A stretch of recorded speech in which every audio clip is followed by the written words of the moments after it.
Boeing's MCAS system was approved by Boeing due to them being a FAA regulator since 2009.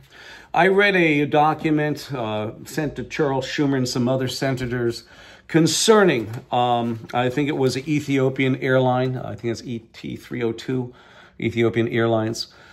And it basically said that Boeing basically committed fraud with the FAA. I want to say this, that's a bunch of bullshit. It really is. And I'm going to show you why. I do this because integrity, honesty, and the truth of my business name is Guberman PMC LLC. PMC is for Plastics, Metals, Composites. We've been in business fighting the slings and arrows of ANSI-ANAB. They've tried to get us out of commission between 2019 and we won the legal case in 2022. The guy walked away. This guy was involved with writing standards, it appears, for ISO, and he was given jobs from ANSI-ANAB for ASQ meetings. I'm not going to go into his name because I don't want to get slurred up in this, bullshit with the legal system. It is just, as a lawyer said when we were in this case, he was handling my business, which he was not good, but he did give us one good piece of advice with an email. He said that both state and federal courtrooms are no more than blue smoke and mirrors, which means, it is what it is. So Boeing's MCAS system was approved by Boeing due to them being an FAA regulator since 2009, and they do not want the public to know about this. They've tried to place it on the back burner. You see them out in the news. We've tried to contact CNBC, MSNBC, Fox News, Channel 12 Connecticut, Channel 8 Connecticut, CBS News. We've tried it all, CNN, 60 Minutes, and they're scared that if this gets out to the general public, you're not going to fly on your plane. I wouldn't fly. I'm going to try to drive. They say, Daryl, 5,000 people a year get killed in cars. Well, let me tell you something. One of these planes go down, they take out 300 just like this. And you go by the 80-20 rule. You know what the 80-20? 80% you're going to die, 20% you may live. That's the 80-20 rule. That's the unwritten rule that these guys talk about. On the golf course, probably. I'm just going to show you this. I'm not going to go into the litany of background. You'll find everything you need down below this video. But this is actually came out in AV Web back in 2009. It was regurgitated in 2019 to give it a little bit more pep and polish.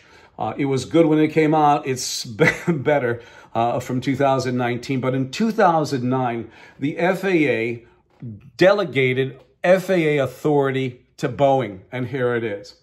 And by the way, Boeing and the FAA sit on the American National Standards Institute board. And remember this, Boeing is on the ANAB board that can grant, suspend, and withdraw certification. You can't make this up. And it's on the board of directors, which has the designing, directs the board into different places. It has a commanding say.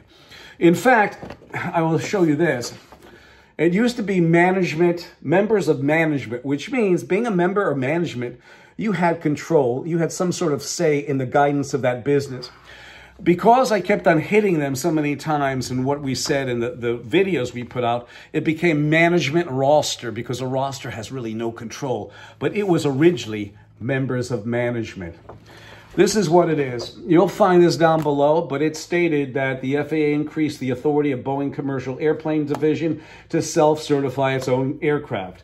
Boeing employs to perform tasks on behalf of the FAA that included oversight of testing and product standards, along with certification of aircraft technologies and new aircraft designs. So when you hear David Calhoun talk about how, this is what David Calhoun said right after the Alaska Air deal. So listen to this. To speculate, but I will say this, the work that our regulator, in this case the FAA, has been doing to inspect the situation and create a procedure and a protocol for the airlines to go out and inspect each and every one of the airplanes, 100% of them, and make certain that the work that our regulator, in this case the FAA, has been doing to inspect the situation and create a procedure and a protocol for the airline. Now look, they are a regulator.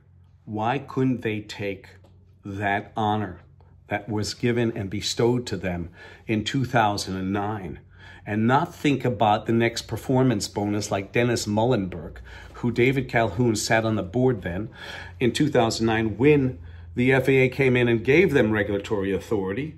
When that plane went down, Dennis Muhlenberg did not get the $14.9 million bonuses and stock options, but because it was contractual, $62.2 million he received the exiting deal. So it looks good. You kill 370 people, you walk out with the golden handshake, and the poor people on the floor suffer because from what we've discovered, Dennis retired over 900 inspectors in 2019, a little bit before the Ethiopian and Malaysian Air, from what we gather. Who knows? But it's not good. When management doesn't understand the delicate ties between, this is a machine that can kill people, okay? It's like a gun, okay? If it's not made properly, if a gun's not made properly, if the firing pin isn't case hardened properly, you're going to have a misfire, and that can mean a chance between life and death if a criminal's going after you, or if you're a policeman trying to go after a robber or a bank robber, whatever. If that pin is not properly case hardened, you're going to have an issue. And when the policeman grabs it and wants to shoot somebody to stop them, or they're getting shot at, and it misfires, you got yourself a problem. It's just like with aerospace. We're going to stop here. I don't want to go on any further. You have all the data down below, 203-556-1493, or Daryl, TQRS@yahoo.com. I thank you.